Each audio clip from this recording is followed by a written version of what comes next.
नमस्कार दोस्तों। आध्यात्मिक शिक्षा से ओतप्रोत कहानियों का एक अलग ही महत्व होता है। सुनने और सुनाने को संसार में कई प्रसंग, उपन्यास, चुटकुले या अन्य कहानियां भी हैं, परंतु कहानी वो जो मनोरम तो हो और साथ में शिक्षाप्रद हो, और उससे भी महत्वपूर्ण है वह शिक्षा परम ध्येय को प्राप्त करने में सहायक भी हो। आज हम भगवान दत्तात्रेय की कहानी आपके समक्ष लाए हैं, जिनके 24 गुरु हैं और कबूतर, पतंगे, अजगर इत्यादि प्राणी उनके इन गुरुओं में शामिल हैं। आइए सुनते हैं इस मनोरम कथा को, परंतु आगे बढ़ने से पहले आपसे विनम्र निवेदन है कि यदि आपने अभी तक इस चैनल को सब्सक्राइब नहीं किया तो इसे सब्सक्राइब करें और नोटिफिकेशन बेल का बटन दबाकर ऑल नोटिफिकेशन का विकल्प चुनें। एक प्राचीन इतिहास तेजस्वी अवधूत दत्तात्रेय और राजा यदु के संवाद के रूप में है। एक बार धर्म के मर्मज्ञ राजा यदु ने देखा कि अवधूत ब्राह्मण दत्तात्रेय बड़े मस्त विचर रहे हैं। तब उन्होंने यह प्रश्न किया। राजा यदु ने पूछा, ब्राह्मण, आप कर्म तो करते नहीं, फिर आपको यह अत्यंत निपुण बुद्धि कहाँ से प्राप्त हुई, जिसका आश्रय लेकर आप परम विद्वान होने पर भी बालक के समान मगन होकर संसार में विचरते रहते हैं। ऐसा देखा जाता है कि मनुष्य आयु, यश और सौंदर्य और संपत्ति आदि की अभिलाषा लेकर ही धर्म, अर्थ, काम अथवा तत्व जिज्ञासा में प्रवृत्त होते हैं। अकारण कहीं किसी की प्रवृत्ति नहीं देखी जाती, परंतु मैं देख रहा हूं कि आप कर्म करने में समर्थ, विद्वान और निपुण हैं। आपका भाग्य और सौंदर्य भी प्रशंसनीय है। आपकी वाणी से तो मानो अमृत टपक रहा है, फिर भी आप जड़, उन्मत्त अथवा पिशाच के समान रहते हैं। ना तो कुछ करते हैं और ना कुछ चाहते ही हैं। संसार के अधिकांश लोग काम और लोभ के दावानल से जल रहे हैं, परंतु आपको देखकर ऐसा मालूम होता है कि आप मुक्त हैं। आप तक उसकी आंच भी नहीं पहुंच पाती।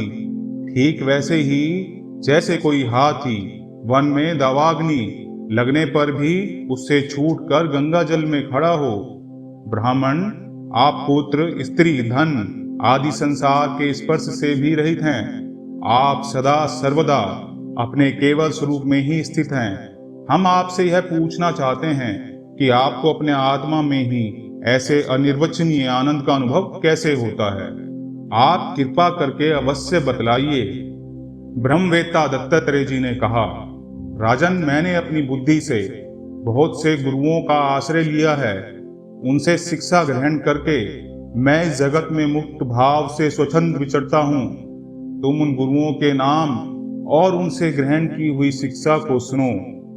मेरे गुरुओं के नाम हैं पृथ्वी, वायु, आकाश, जल, अग्नि, चंद्रमा, सूर्य, कबूतर, अजगर, समुद्र, पतंग, भौरा या मधुमक्खी, हाथी, शहद निकालने वाला हरिण, मछली, पिंगला वैश्या, कुरर पक्षी, बालक, कुंवारी कन्या, बाण बनाने वाला, सर्प, मकड़ी और भृंगी कीट। राजन, मैंने इन 24 गुरुओं का आश्रय लिया है और मैं इन्हीं के आचरण से इस लोक में अपने लिए शिक्षा ग्रहण करता हूँ। वीरवर, मैंने जिससे जिस प्रकार जो कुछ सीखा वह सब ज्यों का त्यों तुमसे कहता हूँ। इसे ध्यान पूर्वक सुनो। मैंने पृथ्वी से उसके धैर्य की, क्षमा की शिक्षा ली है। लोग पृथ्वी पर कितना घात और क्या क्या उत्पात नहीं करते, परंतु वह ना तो किसी से बदला लेती है और ना रोती चिल्लाती है। संसार के सभी प्राणी अपने अपने प्रारब्ध के अनुसार चेष्टा कर रहे हैं। वे समय समय पर भिन्न भिन्न प्रकार से जान या अनजान में आक्रमण कर बैठते हैं। धीर पुरुष को चाहिए कि उनकी व्यवस्था को समझे, ना तो अपना धीरज खोए। अपने मार्ग पर ज्यों का त्यों चलता भी रहे। पृथ्वी के विकार पर्वत और वृक्ष से मैंने यह शिक्षा ग्रहण की है कि जैसे उनकी सारी चेष्टाएं सदा सर्वदा दूसरों के हित के लिए ही होती हैं, बल्कि यूं कहना चाहिए कि उनका जन्म ही एकमात्र दूसरों का हित करने के लिए ही हुआ है। साधु पुरुष को चाहिए कि उनकी शिष्यता स्वीकार करके उनसे परोपकार की शिक्षा ग्रहण करे। मैंने शरीर के भीतर रहने वाले वायु प्राण वायु से यह शिक्षा ग्रहण की है कि जैसे वह आहार मात्र की इच्छा रखता है और उसकी प्राप्ति से ही संतुष्ट हो जाता है, वैसे ही साधक को भी चाहिए कि जितने से जीवन निर्वाह हो जाए उतना भोजन कर ले। इंद्रियों को तृप्त करने के लिए बहुत से विषय ना चाहे। संक्षेप में उतने ही विषयों का उपयोग करना चाहिए जिनसे बुद्धि विकृत ना हो, मन चंचल ना हो और वाणी व्यर्थ की बातों में ना लगे। शरीर के बाहर रहने वाले वायु से मैंने सीखा है कि जैसे वायु को अनेक स्थानों में जाना पड़ता है, परंतु वह कहीं भी आसक्त नहीं होता, किसी का भी गुण दोष नहीं अपनाता, वैसे ही साधक पुरुष भी आवश्यकता होने पर विभिन्न प्रकार के धर्म और स्वभाव वाले विषयों में जाने पर भी अपने लक्ष्य पर स्थिर रहे, किसी के गुण या दोष की ओर झुक ना जाए, किसी से आसक्ति या द्वेष ना कर बैठे। गंध वायु का गुण नहीं, पृथ्वी का गुण है, परंतु वायु को गंध का वहन करना ही पड़ता है। ऐसा करने पर भी वायु शुद्ध ही रहता है, गंध से उसका कोई संपर्क ही नहीं होता। वैसे ही साधक का जब तक इस पार्थिव शरीर से संबंध है, तब तक उसे इसकी व्याधि पीड़ा और भूख प्यास का वहन करना पड़ता है, परंतु अपने को शरीर नहीं आत्मा के रूप में देखने वाला साधक शरीर और उसके गुणों का आश्रय होने पर भी उनसे हमेशा निर्लिप्त रहता है। राजन, जितने भी घटमट आदि पदार्थ हैं, वे चाहे चल हों या अचल, उनके कारण भिन्न भिन्न प्रतीत होने पर भी वास्तव में आकाश एक और अखंड ही है। वैसे ही चर अचर जितने भी सूक्ष्म स्थूल शरीर हैं, उनमें आत्मा रूप से सर्वत्र स्थित होने के कारण ब्रह्म सभी में है। साधक को चाहिए कि सूत के मणियों में व्याप्त सूत के समान आत्मा को अखंड और असंग रूप से देखे। जिस प्रकार जल स्वभाव से ही स्वच्छ, चिकना, मधुर और पवित्र करने वाला होता है तथा गंगा आदि तीर्थ के दर्शन, स्पर्श और नामोच्चारण से भी लोग पवित्र हो जाते हैं, वैसे ही साधक को भी स्वभाव से ही शुद्ध, स्निग्ध, मधुरभाषी और लोक पावन होना चाहिए। जल से शिक्षा ग्रहण करने वाला अपने दर्शन, स्पर्श और नामोच्चारण से लोगों को पवित्र कर देता है। राजन, मैंने अग्नि से यह शिक्षा ली है कि जैसे वह तेजस्वी और ज्योतिर्मय है, जैसे उसे कोई अपने तेज से दबा नहीं सकता, जैसे उसके पास संग्रह परिग्रह के लिए कोई पात्र नहीं, सब कुछ अपने पेट में रख लेती है, और जैसे सब कुछ खा पी लेने पर भी विभिन्न वस्तुओं के दोषों से वह लिप्त नहीं होती, वैसे ही साधक भी परम तेजस्वी, तपस्या से देदीप्यमान, इंद्रियों से अपराभूत, भोजन मात्र का संग्रही और यथा योग्य सभी विषयों का उपभोग करता हुआ भी अपने मन और इंद्रियों को वश में रखे, किसी का दोष अपने में ना आने दे। जैसे अग्नि कहीं अप्रकट रहती है और कहीं प्रकट, वैसे ही साधक भी कहीं गुप्त रहे और कहीं प्रकट हो जाए। वह कहीं कहीं ऐसे रूप में भी प्रकट हो जाता है जिससे कल्याणकामी पुरुष उसकी उपासना कर सके। वह अग्नि के समान ही भिक्षा रूप हवन करने वाले के अतीत और भावी अशुभ को भस्म कर देता है। मैंने चंद्रमा से शिक्षा ग्रहण की है कि यद्यपि जिसकी गति नहीं जानी जा सकती, उस काल के प्रभाव से चंद्रमा की कलाएं घटती बढ़ती रहती हैं, फिर भी चंद्रमा तो चंद्रमा ही है, वह ना घटता है और ना बढ़ता ही है। वैसे ही जन्म से लेकर मृत्यु तक जितनी भी अवस्थाएं हैं, सब शरीर की हैं, आत्मा से उनका कोई भी संबंध नहीं। जैसे आग की लपट अथवा दीपक की लौ क्षण क्षण में उत्पन्न और नष्ट होती है, उनका यह क्रम निरंतर चलता रहता है। परंतु दिखाई नहीं देता। वैसे ही जल प्रवाह के समान काल के द्वारा क्षण क्षण प्राणियों के शरीर की उत्पत्ति और विनाश होती रहती है, परंतु अज्ञानवश दिखाई नहीं पड़ती। मैंने सूर्य से भी शिक्षा ग्रहण की है। सूर्य से मैंने यह शिक्षा ग्रहण की कि जैसे वे अपनी किरणों से पृथ्वी का जल खींचते और समय पर उसे बरसा देते हैं, वैसे ही योगी पुरुष इंद्रियों के द्वारा समय पर विषयों का ग्रहण कर लेते हैं और समय आने पर उनका त्याग भी कर देते हैं। किसी भी समय उसे इंद्रिय के किसी भी विषय में आसक्ति नहीं होती है। राजन, मेरे गुरुओं में अजगर भी शामिल है। मैंने अजगर से भी शिक्षा ली है। बुद्धिमान पुरुष अजगर के समान उसे ही खाकर जीवन निर्वाह कर ले और उदासीन रहे जो कि उसे उपलब्ध हो जाए। यदि भोजन ना मिले तो उसे भी प्रारब्ध भोग समझकर किसी प्रकार की चेष्टा ना करे। बहुत दिनों तक भूखा ही रहना पड़े तो भी रह जाए। उसे चाहिए कि अजगर के समान केवल प्रारब्ध के अनुसार प्राप्त हुए भोजन में ही संतुष्ट रहे। उसके शरीर में मनोबल, इंद्रिय बल और देह बल तीनों हों, तब भी वह निश्चेष्ट ही रहे। निद्रा रहित होने पर भी सोया हुआ सा ही रहे और कर्मेंद्रिया होने पर भी उनसे कोई चेष्टा ना करे। राजन, मैंने अजगर से यही शिक्षा ग्रहण की है। समुद्र से भी मैंने सीखा है। समुद्र से मैंने सीखा है कि साधक को सर्वदा प्रसन्न और गंभीर रहना चाहिए। उसका भाव अथाह, अपार और असीम होना चाहिए तथा किसी भी निमित्त से उसे क्षोभ नहीं होना चाहिए। उसे ठीक वैसे ही रहना चाहिए जैसे ज्वार भाटे और तरंगों से रहित शांत समुद्र रहता है। देखो, समुद्र वर्षा ऋतु में नदियों के बाढ़ के कारण बढ़ता नहीं और न ग्रीष्म ऋतु में घटता है। वैसे ही भगवत परायण साधक को भी संसारिक पदार्थों की प्राप्ति से प्रफुल्लित नहीं होना चाहिए और ना ही उनके जाने से उदास हो जाना चाहिए। राजन, मैंने पतंगे से भी शिक्षा ग्रहण की है कि जैसे वह रूप पर मोहित होकर आग में कूद पड़ता है और जल जाता है, वैसे ही अपनी इंद्रियों को वश में न रखने वाला पुरुष जब विषयों की तरफ जाता है तो वह घोर अंधकार में नरक में गिरकर अपना सत्यानाश कर लेता है।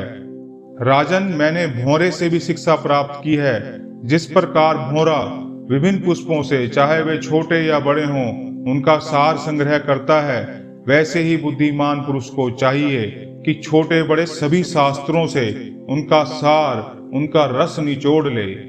राजन, मैंने मधुमक्खी से भी शिक्षा ग्रहण की है कि सन्यासी को सायंकाल अथवा दूसरे दिन के लिए भिक्षा का संग्रह नहीं करना चाहिए। उसके पास भिक्षा लेने का कोई पात्र हो तो केवल हाथ, और रखने के लिए कोई बर्तन हो तो वह केवल पेट। वह कहीं संग्रह ना कर बैठे, नहीं तो मधुमक्खियों के समान उसका जीवन ही दूभर हो जाएगा।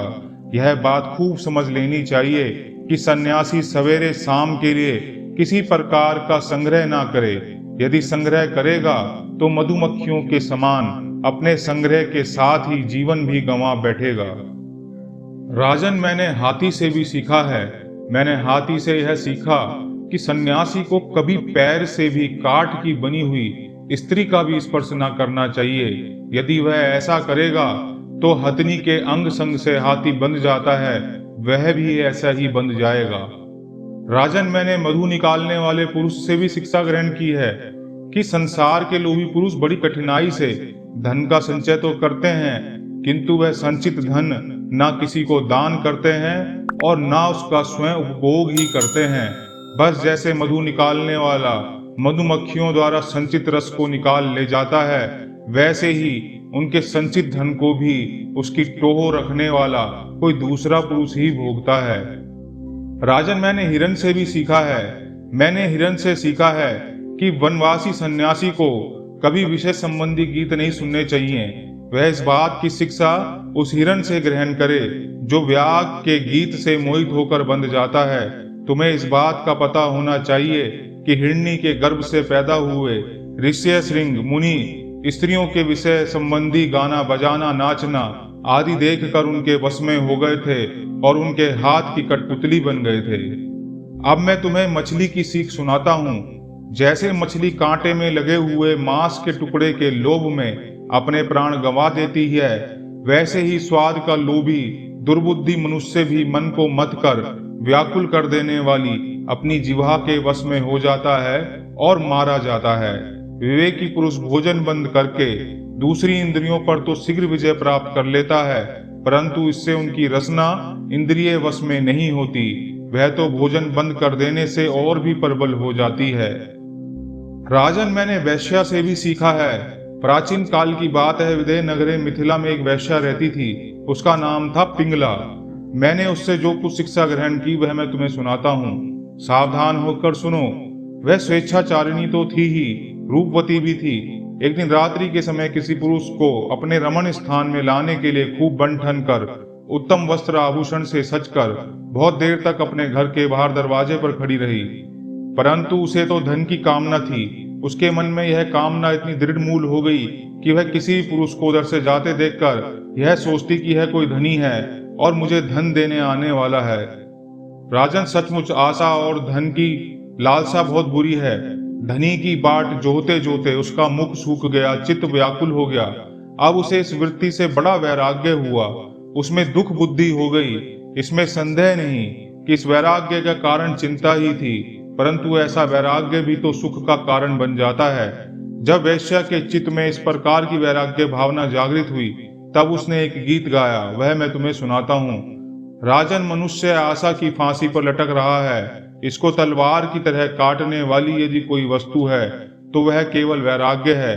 प्रिय राजन, जिसे वैराग्य नहीं हुआ, जो इन बखेड़ों से ऊबा नहीं, वह शरीर और इसके बंधन से उसी प्रकार मुक्त नहीं होना चाहता जैसे अज्ञानी पुरुष ममता छोड़ने की इच्छा में नहीं रहता। उस वैश्या ने जो गीत गाया वह था, हाय हाय मैं इंद्रियों के अधीन हो गई, भला मेरे मोह का विस्तार तो देखो। मैं इन दुष्ट पुरुषों से जिनका कोई अस्तित्व ही नहीं है विषय सुख की लालसा करती हूँ। कितने दुख की बात है, मैं सचमुच मूर्ख हूँ। देखो तो सही, मेरे निकट से निकट हृदय में ही मेरे सच्चे स्वामी भगवान विराजमान हैं।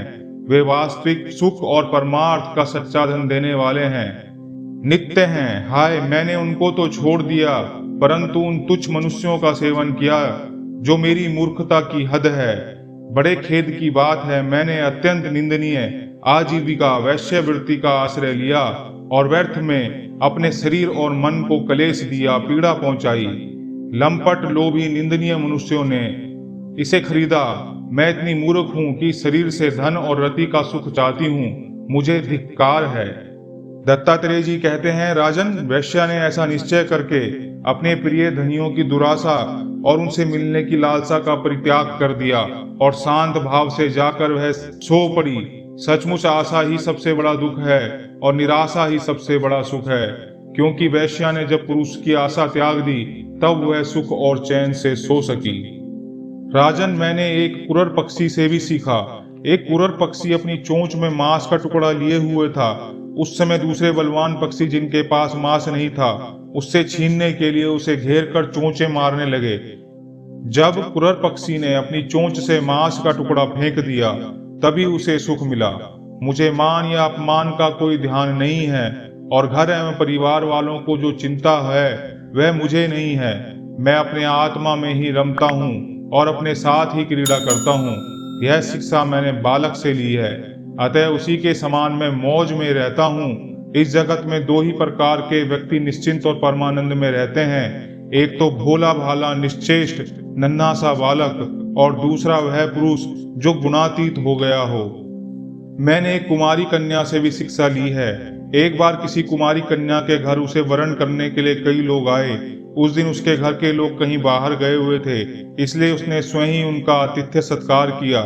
राजन, उनको भोजन कराने के लिए वह घर के भीतर एकांत में धान कूटने लगी। उस समय उसकी कलाई में पड़ी शंख की चूड़ियां जोर जोर से बज रही थी। इस शब्द को निंदित समझकर कुमारी को बड़ी लज्जा महसूस हुई और उसने एक एक करके सब चूड़ियां तोड़ डाली और दोनों हाथों में केवल दो दो चूड़ियां रहने दी। अब वह फिर धान कूटने लगी, परंतु वे दो चूड़ियां भी बजने लगी। तभी उसने एक एक चूड़ी और तोड़ दी। जब दोनों कलाइयों में केवल एक एक चूड़ी रह गई, तब किसी प्रकार की आवाज नहीं हुई। उस समय लोगों का आचार विचार निरखने परखने के लिए इधर उधर घूमता घामता मैं भी पहुंच गया। मैंने उससे यह शिक्षा ग्रहण की कि जब बहुत लोग एक साथ रहते हैं तब कलह होता है। दो आदमी साथ रहते हैं तब भी थोड़ी बहुत बातचीत होती ही है। इसलिए कन्याकुमारी की चूड़ी के समान अकेले ही विचरना चाहिए। राजन, मैंने बाण बनाने वाले से भी सीखा है। मैंने उससे सीखा कि आसन और श्वास को जीतकर वैराग्य और अभ्यास के द्वारा अपने मन को वश में कर ले और फिर बड़ी सावधानी के साथ उसे एक लक्ष्य में लगा दे। जब परमानंद स्वरूप परमात्मा में मन स्थिर हो जाए तब वह धीरे धीरे कर्म वासनाओं की धूल को धो देता है। सतुगुण की वृद्धि से रजोगुण और तमोगुणी वृत्तियों का त्याग करके मन वैसे ही शांत हो जाता है जैसे ईंधन के बिना अग्नि शांत हो जाती है। राजन, मैंने सांप से भी शिक्षा ग्रहण की। मैंने सांप से शिक्षा ग्रहण की कि सन्यासी को सर्प की भांति अकेले ही विचरण करना चाहिए। उसे मंडली नहीं बनानी चाहिए, मठ तो बनाना ही नहीं चाहिए। इस अनित्य शरीर के लिए घर बनाने के बखेड़े में पड़ना तो व्यर्थ और दुख की जड़ है। सांप दूसरों के बनाए घर में घुसकर बड़े आराम से अपना समय काटता है। अब मकड़ी से भी मैंने शिक्षा ली, उसे भी जरा ध्यान से सुनो। सबके प्रकाशक और अंतर्यामी सर्वशक्तिमान भगवान ने पूर्व कल्प में बिना किसी अन्य सहायक के अपनी ही माया से रचे हुए जगत को कल्प के अंत में काल शक्ति के द्वारा नष्ट कर दिया। उसे अपने में लीन कर लिया और सजाति विजाति तथा स्वगत भेदों से शून्य अकेले ही शेष रह गए। वे सबके अधिष्ठान हैं, सबके आश्रय हैं, परंतु स्वयं अपने आश्रय अपने ही आधार से रहते हैं। उनका कोई दूसरा आधार नहीं है। वे प्रकृति और पुरुष दोनों के नियामक, कार्य और कारण, जगत के आदि कारण परमात्मा अपने शक्ति काल के प्रभाव से सतरज समस्त शक्तियों को समय अवस्था में पहुंचा देते हैं। जैसे मकड़ी अपने हृदय से मुंह के द्वारा जाल फैलाती है, उसी में विहार करती है, फिर उसे निगल जाती है, वैसे ही परमेश्वर भी जगत को अपने में से उत्पन्न करते हैं और उसमें जीव रूप से विहार करते हैं और फिर उसे अपने में ही लीन कर लेते हैं। राजन, मैंने भृंगी कीड़े से भी शिक्षा ग्रहण की कि यदि प्राणी स्नेह से, द्वेष से अथवा भय से भी जानबूझकर एकाग्र रूप से अपना मन किसी में लगा दे तो उसे उसी वस्तु का स्वरूप प्राप्त हो जाता है। राजन, जैसे भृंगी एक कीड़े को ले जाकर दीवार पर अपने रहने की जगह बंद करता है और वह कीड़ा भय से उसी का चिंतन करते करते अपने शरीर को त्याग कर उसी भृंगी के शरीर को तद्रूप हो जाता है। राजन, इस प्रकार मैंने इतने गुरुओं से शिक्षाएं ग्रहण की। अब मैंने अपने शरीर से जो सीखा है वह मैं तुम्हें बताता हूँ, सावधान होकर सुनो। यह शरीर भी मेरा गुरु है, क्योंकि यह मुझे विवेक और वैराग्य की शिक्षा देता है। मरना और जीना तो इसके साथ लगा है। इस शरीर को पकड़ कर रखने का फल यह है कि दुख पर दुख भोगते जाओ। यद्यपि इस शरीर से तत्व विचार करने में सहायता मिलती है, तो भी मैं अपना कभी नहीं समझता। सर्वदा यह निश्चय रखता हूँ कि एक दिन इसे सियार कुत्ते खा ही जाएंगे, इसलिए मैं इससे असंग होकर विचरता हूँ। जीव जिस शरीर का प्रिय करने के लिए अनेकों प्रकार की कामनाएं और कर्म करता है, स्त्री पुत्र, धन दौलत, हाथी घोड़े, नौकर चाकर, घर द्वार, भाई बंधु का विस्तार करते हुए उनके पालन पोषण में लगा रहता है, बड़ी बड़ी कठिनाइयां सहकर धन संचय करता है, आयु पूरी होने पर वही शरीर स्वयं तो नष्ट होता ही है, वृक्ष के समान दूसरे शरीर के लिए बीज बोकर उसके लिए भी दुख की व्यवस्था कर जाता है। जैसे बहुत सी सोतें अपने एक पति को अपनी अपनी ओर खींचती हैं, वैसे ही जीव को जीव एक और स्वादिष्ट पदार्थों की ओर ले जाती है, तो प्यास जल की ओर ले जाती है, जननेंद्रियां आनंद की ओर ले जाती हैं, तो त्वचा, पेट और कान दूसरी ओर कोमल स्पर्श, भोजन और मधुर शब्द की ओर खींचते हैं। नाक कहीं सुंदर गंध सूंघने के लिए ले जाते हैं, तो नेत्र कहीं दूसरी ओर सुंदर रूप देखने के लिए ले जाते हैं। इसी प्रकार कर्मेंद्रियां और ज्ञानेंद्रियां वे सब इसे सताती रहती हैं। वैसे तो भगवान अपनी अचिंत्य शक्ति माया से वृक्ष, सरीसृप, पशु पक्षी, मछली आदि अनेक प्रकार की योनियां रची, परंतु उनसे उन्हें संतोष न हुआ। तब उन्होंने मनुष्य शरीर की सृष्टि की। यह ऐसी बुद्धि से युक्त है जो ब्रह्म का साक्षात्कार कर सकती है। इसकी रचना करके वह बहुत आनंदित हुए।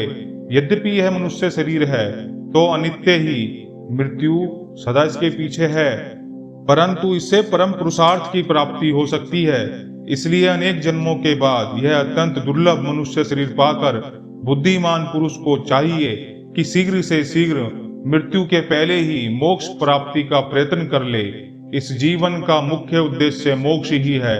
विषय भोग तो सभी योनियों में प्राप्त होते हैं, इसलिए उनके संग्रह में यह अमूल्य जीवन नहीं खोना चाहिए। राजन, यही सब सोच विचार कर मुझे जगत से वैराग्य हो गया है। मेरे हृदय में ज्ञान विज्ञान की ज्योति जगमगाती रहती है। ना तो मेरी कहीं आसक्ति है, ना अहंकार है। राजन, अकेले गुरु से ही यथेष्ट और सुदृढ़ बोध नहीं होता। उसके लिए अपनी बुद्धि भी बहुत कुछ सोचने समझने की आवश्यकता होती है। देखो, ऋषियों ने एक ही अद्वितीय ब्रह्म का अनेकों प्रकार से गुणगान किया है। तुम स्वयं विचार कर निर्णय ना करोगे तो ब्रह्म के वास्तविक स्वरूप को कैसे जान सकोगे। इस प्रकार गंभीर बुद्धि अवधूत दत्तात्रेय ने राजा यदु को उपदेश दिया। यदु ने उनकी पूजा और वंदना की। दत्तात्रेय जी उनसे अनुमति लेकर बड़ी प्रसन्नता से इच्छानुसार पधार गए। हमारे पूर्वजों के भी पूर्वज राजा यदु अवधूत दत्तात्रेय की यह बात सुनकर समस्त आसक्तियों से छुटकारा पा गए और समदर्शी हो गए। इस प्रकार यहाँ पर एक मनोरम कहानी साथ में उसकी अद्वितीय शिक्षाओं का समापन हुआ। प्रेम पूर्वक सुनने के लिए आपका धन्यवाद।